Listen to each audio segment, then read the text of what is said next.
Chapter 13. Persuasive Speaking. 13.1. Why persuade?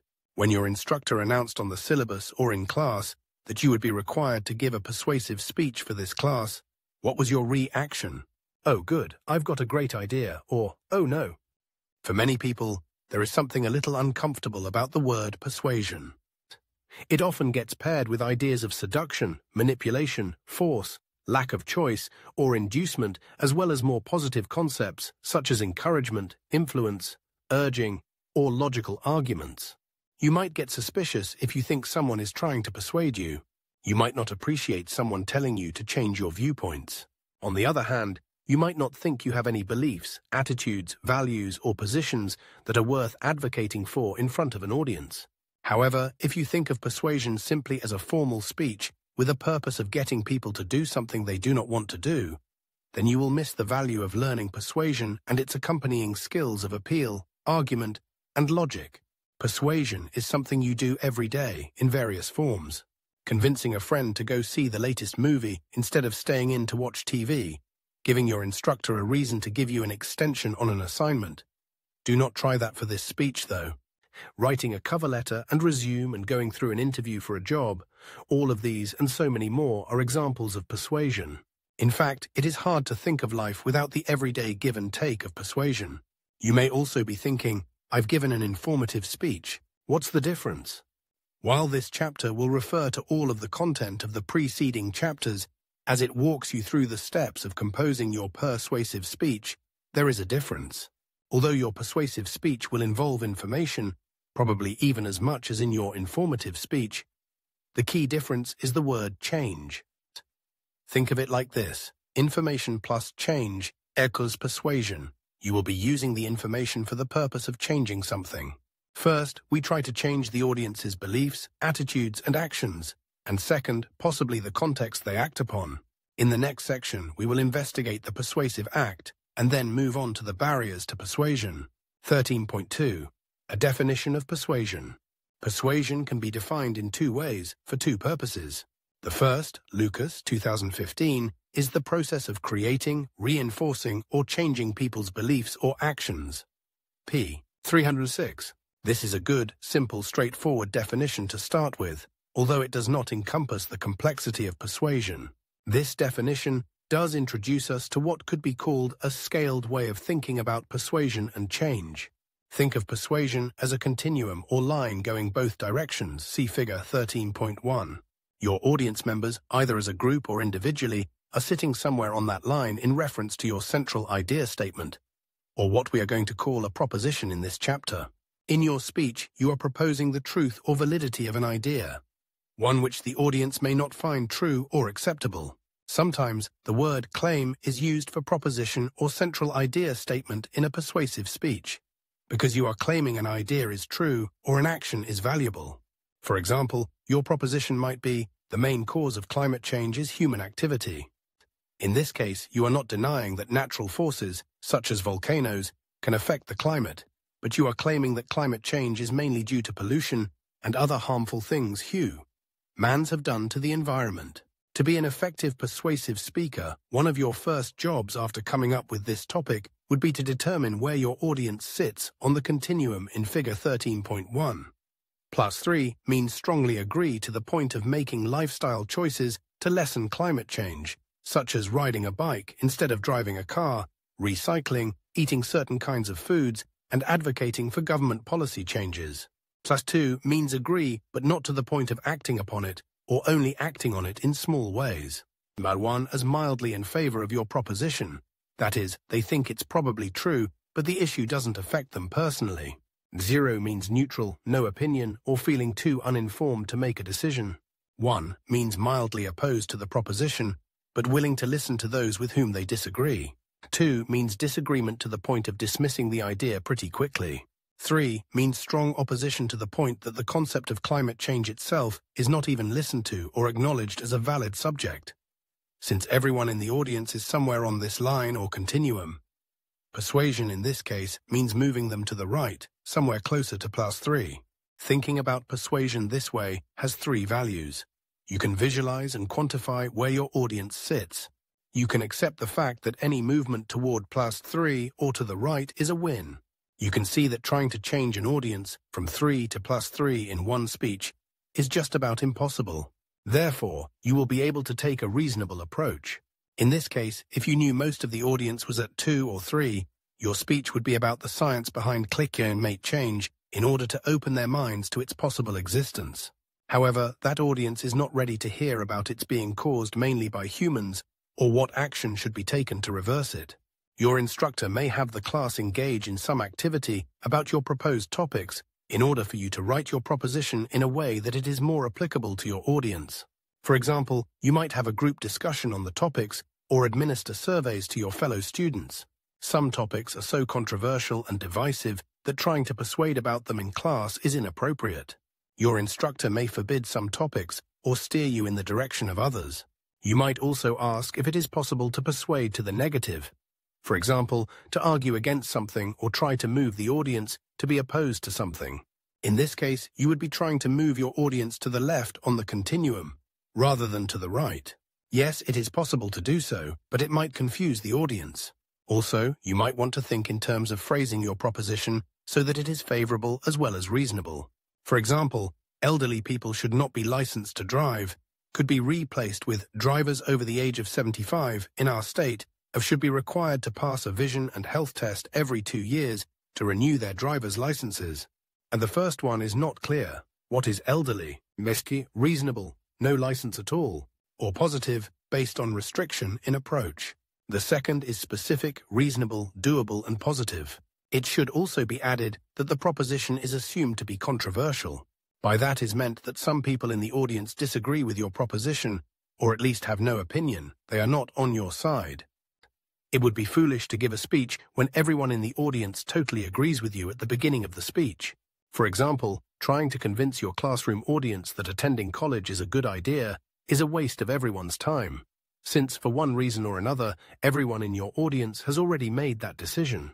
That is not persuasive.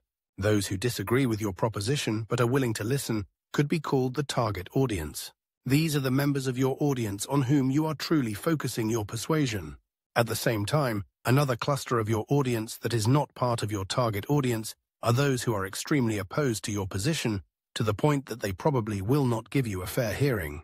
Finally, some members of your audience may already agree with you, although they don't know why. To go back to our original definition, the process of creating, reinforcing, or changing people's beliefs or actions, and each of these purposes implies a different approach. You can think of creating as moving an audience from 0 to +1, +2, or +3. You only really create something when it does not already exist, meaning the audience's attitude will be a 0 since they have no opinion. In creating, you have to first engage the audience that there is a vital issue at stake. Then you must provide arguments in favor of your claim to give the audience a basis for belief. Reinforcing is moving the audience from +1 toward +3 in the hope that they take action, since the real test of belief is whether people act on it.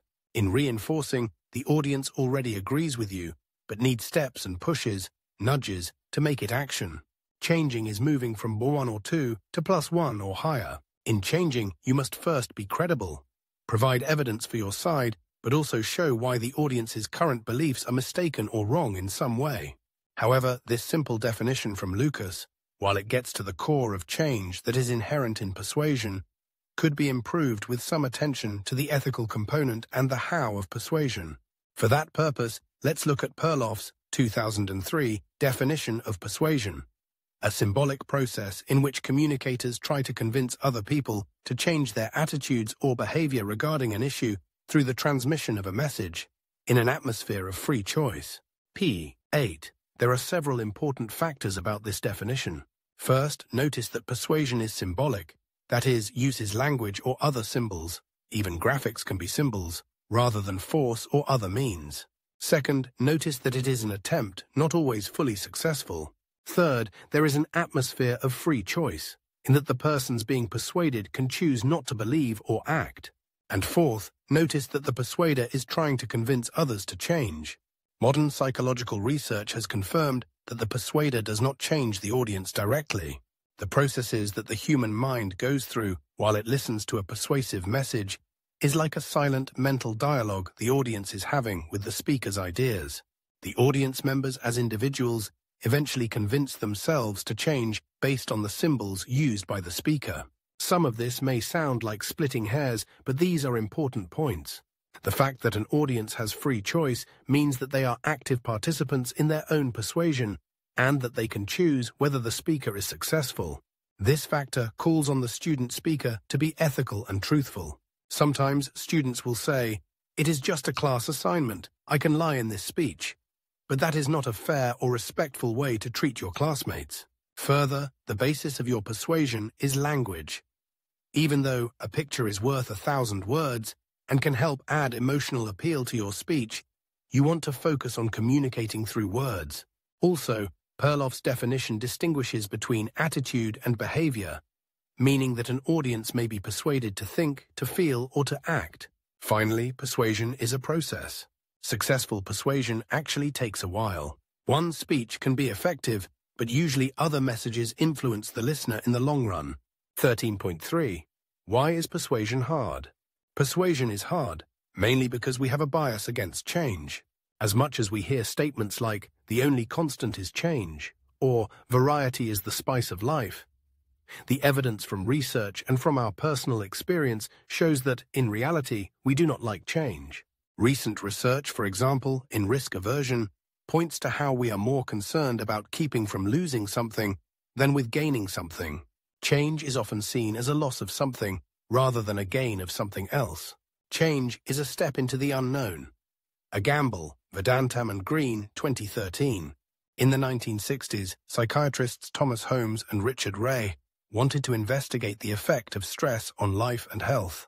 As explained on the Mind Tools website, they surveyed more than 5,000 medical patients and asked them to say whether they had experienced any of a series of 43 life events in the previous 2 years. Each event, called a Life Change Unit, LCU, had a different weight for stress. The more events the patient added up, the higher the score. The higher the score and the larger the weight of each event, the more likely the patient was to become ill. The Holmes and Rach Stress Scale, 2015. You can find the Holmes-Rach Stress Scale on many websites. What you will find is that the stressful events almost all have to do with change in some life situations. Death of a close family member, which might rate 100 LCUs. Loss of a job, even some good changes like the Christmas holidays, 12 LCUs. Change is stressful. We do not generally embrace things that bring us stress. Additionally, psychologists have pointed to how we go out of our way to protect our beliefs, attitudes, and values. First, we selectively expose ourselves to messages that we already agree with, rather than those that confront or challenge us. This selective exposure is especially seen in choices of mass media that individuals listen to and read, whether TV, radio, or internet sites. Not only do we selectively expose ourselves to information, we selectively attend to, perceive, and recall information that supports our existing viewpoints, referred to as selective attention, selective perception, and selective recall. This principle led Leon Festinger, 1957, to form the theory of cognitive dissonance, which states, among other ideas, that when we are confronted with conflicting information or viewpoints, we reach a state of dissonance. This state can be very uncomfortable, and we will do things to get rid of the dissonance and maintain consonance. Ideally, at least for a public speaker, the dissonance is relieved or resolved by being persuaded, changed to a new belief, attitude, or behavior. However, the easiest way to avoid dissonance is to not expose oneself to conflicting messages in the first place. Additionally, as mentioned before, during a persuasive speech, the audience members are holding a mental dialogue with the speaker, or at least the speaker's content. They are putting up rebuttals or counter-arguments. These have been called reservations, as in the audience member would like to believe the speaker, but has reservations about doing so. They could be called the yeah buts. The audience members are saying in their minds, "Yeah, I see what you are arguing, but..." Reservations can be very strong, since, again, the bias is to be loss-averse and not to change our actions or beliefs. In a sense, the reasons not to change can be stronger than even very logical reasons to change. For example, you probably know a friend who will not wear a seatbelt in a car. You can say to your friend, "Don't you know that the National Highway Traffic Safety Administration, 2009, says," and I quote, 1,652 lives could be saved and 22,372 serious injuries avoided each year on America's roadways if seatbelt use rates rose to 90% in every state. What will your friend probably say, even though you have cited a credible source? They will come up with some reason for not wearing it, even something as dramatic as, "I knew a guy who had a cousin who was in an accident, and the cop said he died because he was wearing his seatbelt." And you may have had this conversation, or one like it. Their arguments may be less dramatic, such as, "I don't like how it feels," or "I don't like the government telling me what to do in my car." For your friend, the argument for wearing a seatbelt is not as strong as the argument against it, at least at this moment. If they are open-minded and can listen to evidence, they might experience cognitive dissonance and then be persuaded. With these reasons for the resistance, audience members would have to persuasion. What is a speaker to do? Here are some strategies. Since change is resisted, we do not make many large or major changes in our lives. We do, however, make smaller, concrete, step-by-step or incremental changes in our lives every day. Going back to our scale in Figure 13.1, trying to move an audience from 3 to +2 or +3 is too big a move. Having reasonable persuasive goals is the first way to meet resistance. Even moving someone from 3 to 2 is progress, and over time, these small shifts can eventually result in a significant amount of persuasion. Secondly, a speaker must deal with the reservations. First, the speaker must acknowledge they exist, which shows audience awareness, but then the speaker must attempt to rebut or refute them. In reality, since persuasion involves a mental dialogue, your audience is more than likely thinking of counter-arguments in their minds. Therefore, including a refutation section in your speech, usually after your presentation of arguments in favor of your proposition, is a required and important strategy. However, there are some techniques for rebuttal or refutation that work better than others. You would not want to say, "One argument against my proposition is, and that is wrong," or, "If you are one of the people who believe this about my proposition, you are wrong." On the other hand, you could say that the reservations are misconceptions, myths, or mistaken ideas that are commonly held about the proposition.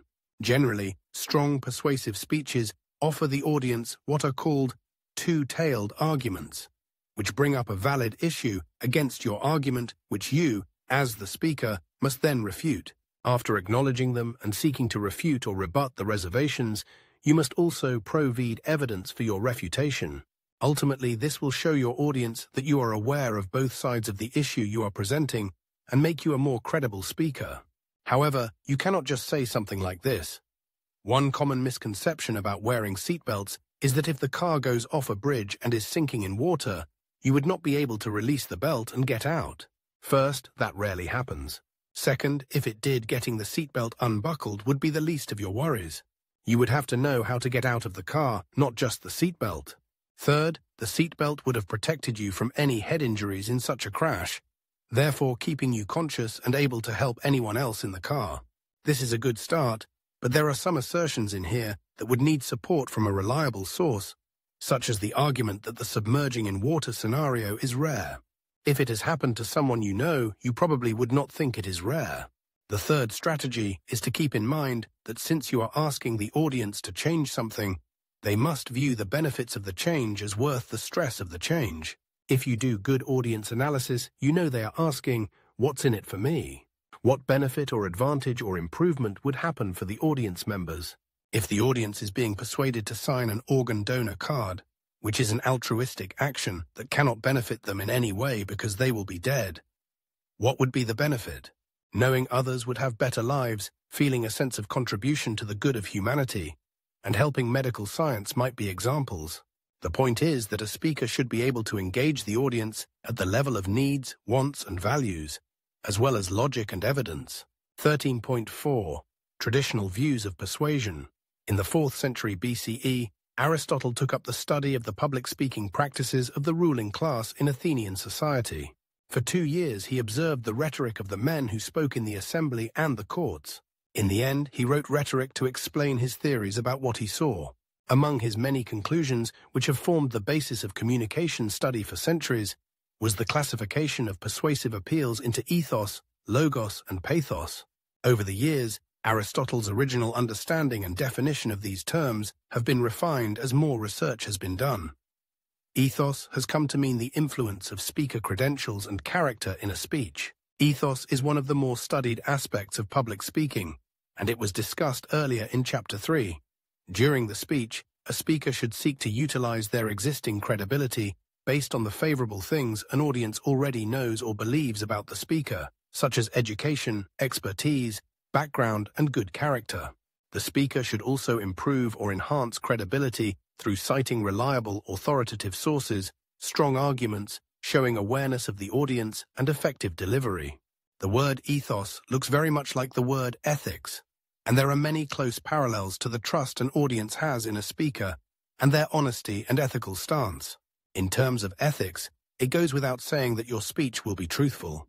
Another matter to consider is your own personal involvement in the topic.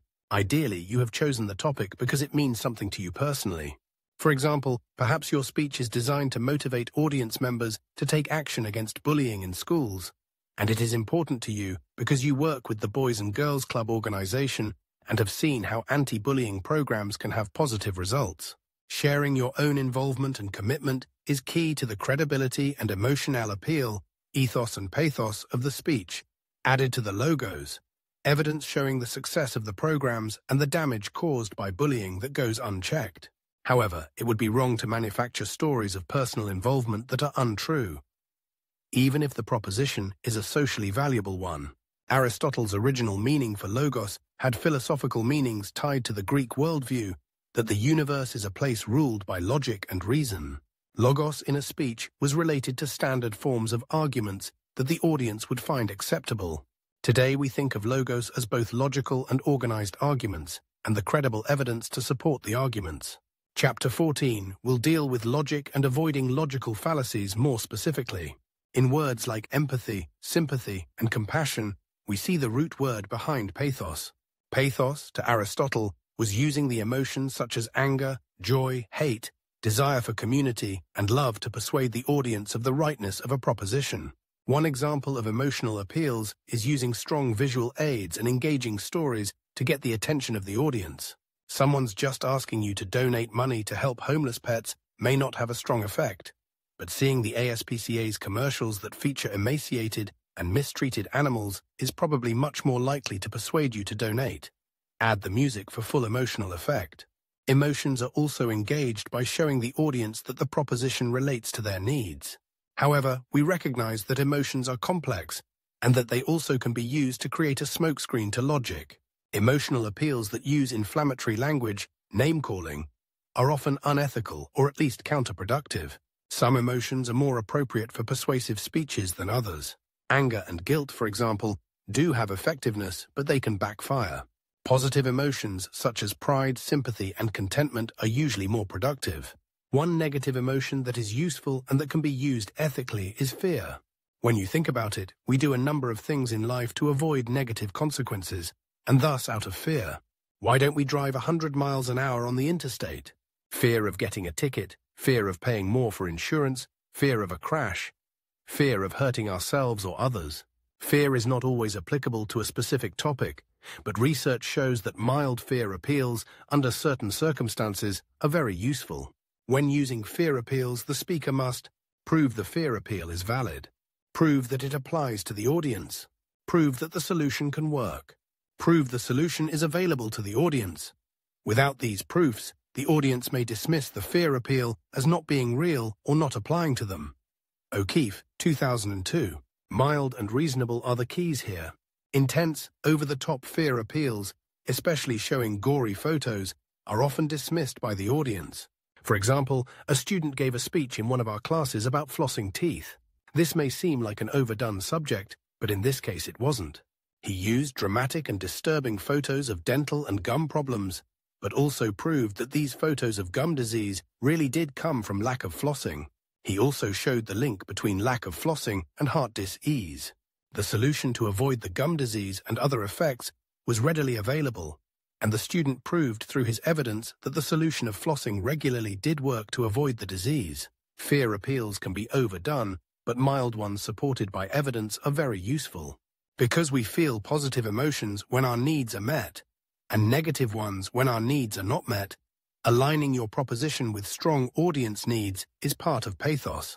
Earlier in this book, Chapter 2, we examined the well-known Maslow's hierarchy of needs.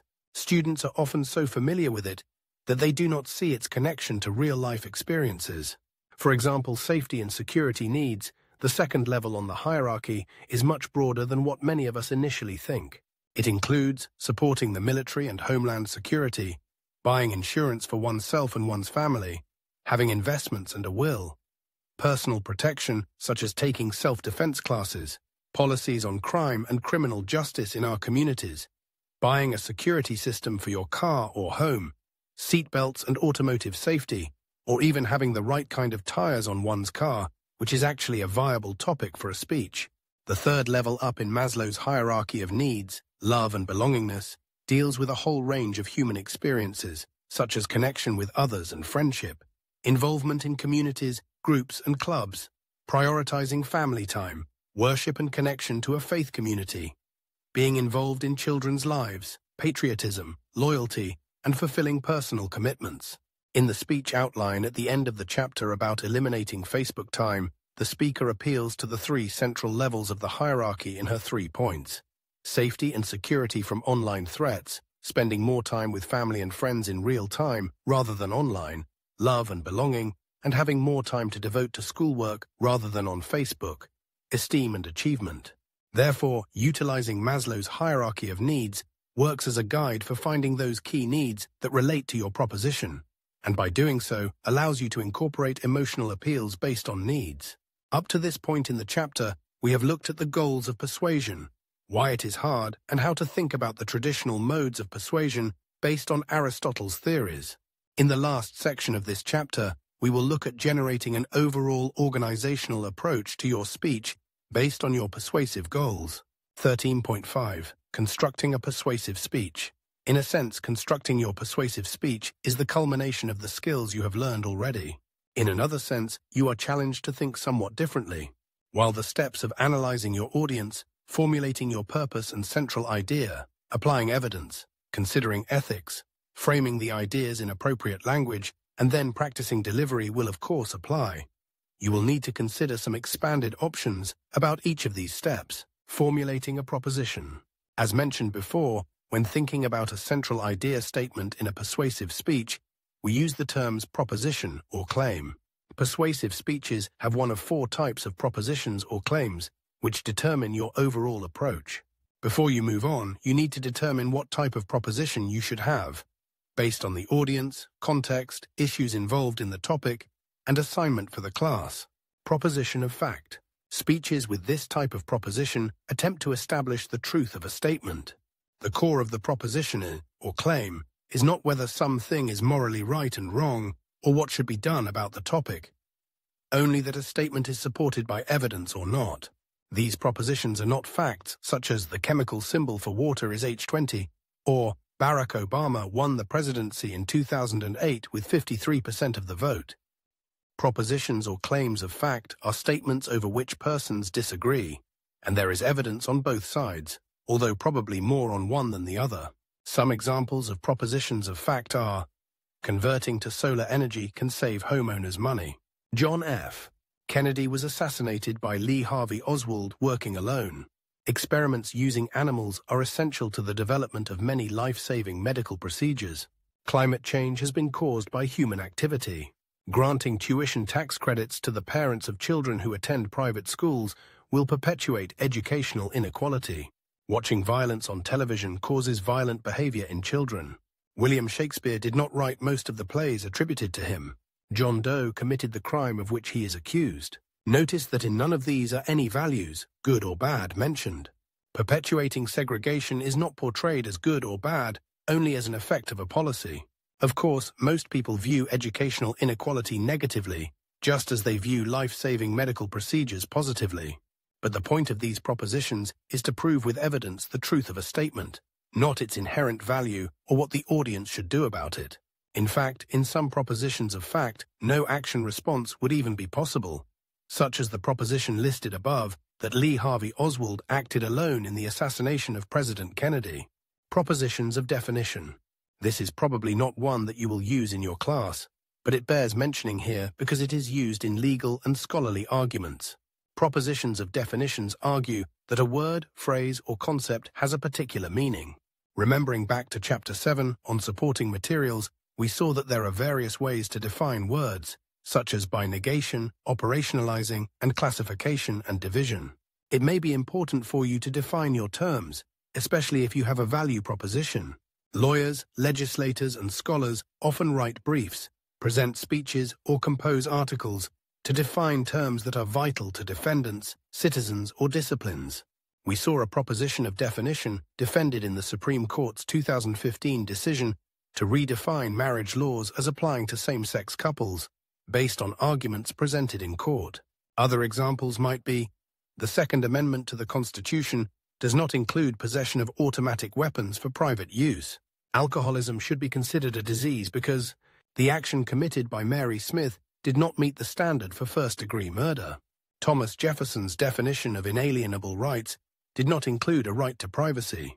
In each of these examples, the proposition is that the definition of these things, the Second Amendment, alcoholism, crime, and inalienable rights, needs to be changed or viewed differently, but the audience is not asked to change an attitude or action. Propositions of value. It is likely that you or some of your classmates will give speeches with propositions of value. When the proposition has a word such as good, bad, best, worst, just, unjust, ethical, unethical, moral, immoral, beneficial, harmful, advantageous, or disadvantageous, it is a proposition of value. Some examples include, hybrid cars are the best form of automobile transportation available today. Homeschooling is more beneficial for children than traditional schooling. The war in Iraq was not justified. Capital punishment is morally wrong. Mascots that involve Native American names, characters, and symbols are demeaning. A vegan diet is the healthiest one for adults. Propositions of value require a first step. Defining the value word. If a war is unjustified, what makes a war just or justified in the first place? That is a fairly philosophical question. What makes a form of transportation best or better than another? Isn't that a matter of personal approach? For different people, best might mean safest, least expensive, most environmentally responsible, stylish, powerful, or prestigious. Obviously, in the case of the first proposition above, it means environmentally responsible. It would be the first job of the speaker, after introducing the speech and stating the proposition, to explain what best form of automobile transportation means. Then the proposition would be defended with separate arguments. Propositions of policy. These propositions are easy to identify because they almost always have the word should in them. These propositions call for a change in policy or practice, including those in a government, community, or school, or they can call for the audience to adopt a certain behavior. Speeches with propositions of policy can be those that call for passive acceptance and agreement from the audience, and those that try to instigate the audience to action, to actually do something immediately or in the long term. Our state should require mandatory recertification of lawyers every 10 years. The federal government should act to ensure clean water standards for all citizens. The federal government should not allow the use of technology to choose the sex of an unborn child. The state of Georgia should require drivers over the age of 75 to take a vision test and present a certificate of good health from a doctor before renewing their licenses. Wyeth Daniels should be the next governor of the state. Young people should monitor their blood pressure regularly to avoid health problems later in life. As mentioned before, the proposition determines the approach to the speech, especially the organization. Also, as mentioned earlier in this chapter, the exact phrasing of the proposition should be carefully done to be reasonable, positive, and appropriate for the context and audience. In the next section, we will examine organizational factors for speeches with propositions of fact, value, and policy. Organization based on type of proposition. Organization for a proposition of fact. If your proposition is one of fact, you will do best to use a topical organization. Essentially, that means that you will have 2 to 4 discrete, separate arguments in support of the proposition. For example, proposition, converting to solar energy can save homeowners money. I. Solar energy can be economical to install. A. The government awards grants. B. The government gives tax credits. 2. Solar energy reduces power bills. 3. Solar energy requires less money for maintenance. 4. Solar energy works when the power grid goes down. Here is a first draft of another outline for a proposition of fact. Proposition: experiments using animals are essential to the development of many life-saving medical procedures. Research of the past shows many successes from animal experimentation. 2. Research on humans is limited for ethical and legal reasons. 3. Computer models for research have limitations. However, these outlines are just preliminary drafts because preparing a speech of fact requires a great deal of research and understanding of the issues. A speech with a proposition of fact will almost always need an argument or section related to the reservations, refuting the arguments that the audience may be preparing in their minds, their mental dialogue. So the second example needs revision, such as The first argument in favor of animal experimentation is the record of successful discoveries from animal research. 2. A second reason to support animal experimentation is that research on humans is limited for ethical and legal reasons. 3. Animal experimentation is needed because computer models for research have limitations. 4. Many people today have concerns about animal experimentation. Some believe that all experimentation is equal. 1. There is experimentation for legitimate medical research. 2. There is experimentation for cosmetics or shampoos. Others argue that the animals are mistreated. 1. There are protocols for the treatment of animals in experimentation. 2. Legitimate medical experimentation follows the protocols. Some believe the persuasion of certain advocacy groups like PETA. 1. Many of the groups that protest animal experimentation have extreme views. 2. Some give untrue representations. To complete this outline, along with introduction and conclusion, there would need to be quotations, statistics, and facts with sources provided to support both the pro-arguments in main points 3 and the refutation to the misconceptions about animal experimentation in subpoints AC under point 4. Organization for a proposition of value. A persuasive speech that incorporates a proposition of value will have a slightly different structure. As mentioned earlier, a proposition of value must first define the value word for clarity and provide a basis for the other arguments of the speech. The second or middle section would present the defense or pro-arguments for the proposition based on the definition. The third section would include refutation of the counter-arguments or reservations. The following outline draft shows a student trying to structure a speech with a value proposition. Keep in mind, it is abbreviated for illustrative purposes and thus incomplete as an example of what you would submit to your instructor, who will expect more detailed outlines for your speeches. Proposition: hybrid cars are the best form of automotive transportation available today. Automotive transportation that is best meets 3 standards. Definition: A. It is reliable and durable. B. It is fuel efficient and thus cost efficient. C. It is therefore environmentally responsible. 2. Studies show that hybrid cars are durable and reliable. Pro-argument 1. A. Hybrid cars have 99 problems per 100 cars versus 133 problem per 100 conventional cars. According to True Delta, a car analysis website much like Consumer Reports, BJD, Powers reports hybrids also experience 11 fewer engine and transmission issues than gas-powered vehicles per 100 vehicles. 3. Hybrid cars are fuel efficient. Pro-argument 2A. The Toyota Prius gets 48 mpg on the highway and 51 mpg in the city. B. The Ford Fusion Hybrid gets 47 mpg in the city and in the country. 4.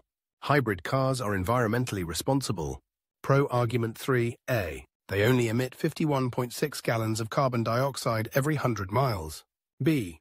Conventional cars emit 74.9 gallons of carbon dioxide every 100 miles. C. The hybrid produces 69% of the harmful gas exhaust that a conventional car does. V. Of course, hybrid cars are relatively new to the market, and some have questions about them. Reservations. A. Don't the batteries wear out, and aren't they expensive to replace? 1. Evidence to address this misconception. 2. Evidence to address this misconception. B. Aren't hybrid cars only good for certain types of driving and drivers? 1.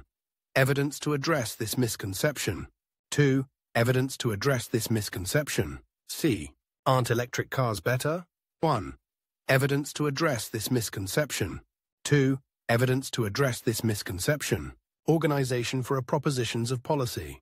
The most common type of outline organizations for speeches with propositions of policy is problem-solution or problem-cause-solution.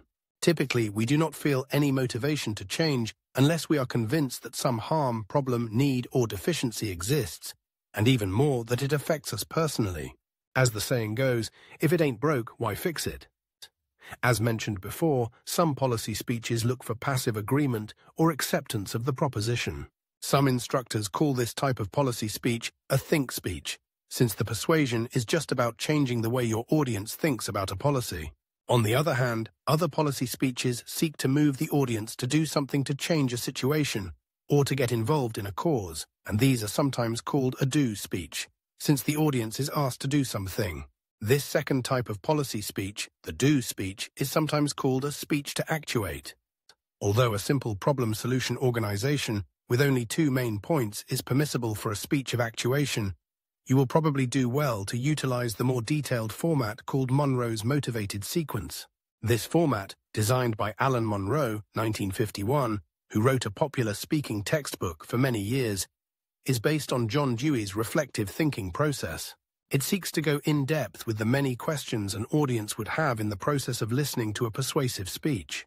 Monroe's motivated sequence involves 5 steps, which should not be confused with the main points of the outline. Some steps in Monroe's motivated sequence may take 2 points. 1. Attention. This is the introduction, where the speaker brings attention to the importance of the topic, as well as his or her own credibility and connection to the topic. This step will include the thesis and preview. 2. Need. Here the problem is defined and defended. This step may be divided into 2 main points, such as the problem and the causes of it, since logically a solution should address the underlying causes as well as the external effects of a problem. It is important to make the audience see the severity of the problem and how it affects them, their family, or their community. The harm or need can be physical, financial, psychological, legal, emotional, educational, social, or a combination. It will have to be supported by evidence. 3. Satisfaction. A need calls for satisfaction in the same way a problem requires a solution. This step could also, in some cases, take up 2 main points. Not only does the speaker present the solution and describe it, but they must also defend that it works and will address the causes of the problem as well as the symptoms. 4. Visualization. This step looks to the future either positively or negatively. If positive, the benefits from enacting or choosing the solution are shown. If negative, the disadvantages of not doing anything to solve the problem are shown. There may be times when it is acceptable to skip this step, especially if time is limited. The purpose of visualization is to motivate the audience by revealing future benefits or through fear appeals by showing future harms. 5. Action. This can be the conclusion, although if the speaker really wants to spend time on moving the audience to action, the action step should be a full main point and the conclusion saved for summary and a dramatic ending. In the action step, the goal is to give specific steps for the audience to take as soon as possible to move toward solving the problem. Whereas the satisfaction step explains the solution overall, the action step gives concrete ways to begin making the solution happen. The more concrete you can make the action step, the better. Research shows that people are more likely to act if they know how accessible the action can be. For example, if you want students to be vaccinated against the chickenpox virus, which can cause a serious disease called shingles in adults, you can give them directions to and hours for a clinic or health center where vaccinations at a free or discounted price can be obtained. In some cases for speeches of policy, no huge problem needs solving. Or there is a problem, but the audience already knows about it and is convinced that the problem exists and is important. In those cases, a format called comparative advantages is used, which focuses on how one possible solution is better than other possible ones. The organizational pattern for this kind of proposition might be topical. This policy is better because. 2. This policy is better because. 3. This policy is better because. If this sounds a little like a commercial, that is because advertisements often use comparative advantages to show that one product is better than another. Here is an example. Proposition: owning the Barnes & Noble Nook is more advantageous than owning the Amazon Kindle. The Nook allows owners to trade and loan books to other owners or people who have downloaded the Nook software, while the Kindle does not. 2. The Nook has a color touch screen, while the Kindle's screen is black and gray and non-interactive. 3. The Nook's memory can be expanded through microSD, while the Kindle's memory cannot be upgraded. Building upon your persuasive speech's arguments.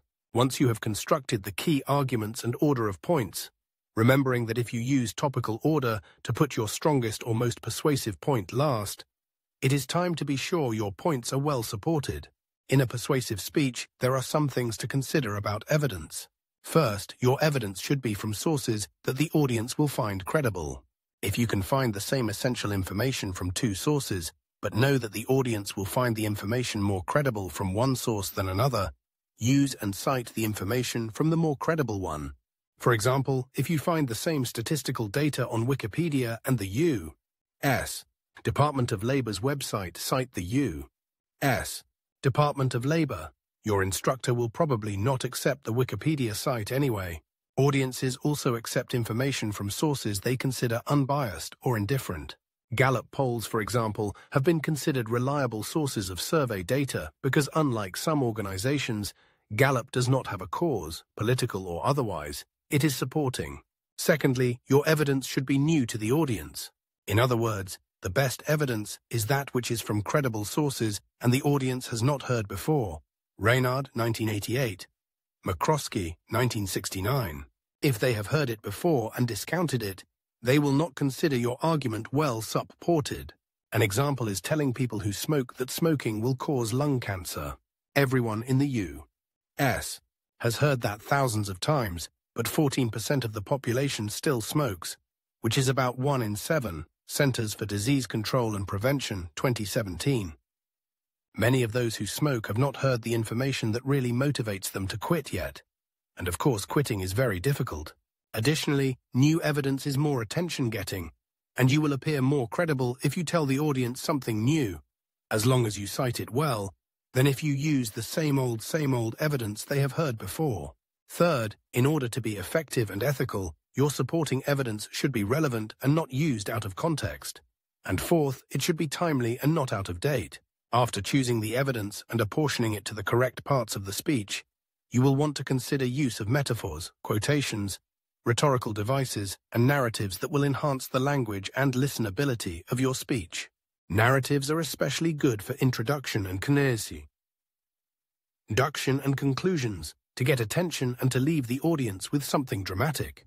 You might refer to the narrative in the introduction again in the conclusion to give the speech a sense of finality. Next, you will want to decide if you should use any type of presentation aid for the speech. The decision to use visuals such as PowerPoint slides or a video clip in a persuasive speech should take into consideration the effect of the visuals on the audience and the time allotted for the speech, as well as your instructor's specifications. The charts, graphs, or photographs you use should be focused and credibly done. One of your authors remembers a speech by a student about using seatbelts, which is, by the way, an overdone topic. What made the speech effective in this case were photographs of 2 totaled cars, both of which the student had been driving when they crashed. The devastation of the wrecks and his ability to stand before us and give the speech because he had worn his seatbelt was effective, although it didn't say much for his driving ability. If you wanted an audience to donate to disaster relief after an earthquake in a foreign country, a few photographs of the destruction would be effective, and perhaps a map of the area would be helpful. But in this case, less is more. Too many visual aids will likely distract from your overall speech claim. Finally, since you've already had experience in class giving at least one major speech prior to this one, your delivery for the persuasive speech should be especially strong. Since delivery does affect credibility, Burgoon Burke and Pfau, 1990, you want to be able to connect visually as you make your appeals. You want to be physically involved and have vocal variety when you tell dramatic narratives that emphasize the human angle on your topic. If you do use presentation slides, you want them to work in seamlessly, using black screens when the visuals are not necessary. Conclusion: your persuasive speech in class, as well as in real life, is an opportunity to share a passion or cause that you believe will matter to society and help the audience live a better life. Even if you are initially uncomfortable with the idea of persuasion, We use it all the time in different ways. Choose your topic based on your own commitment and experience. Look for quality evidence. Craft your proposition so that it will be clear and audience appropriate, and put the finishing touches on it with an eye toward enhancing your logo's ethos and pathos.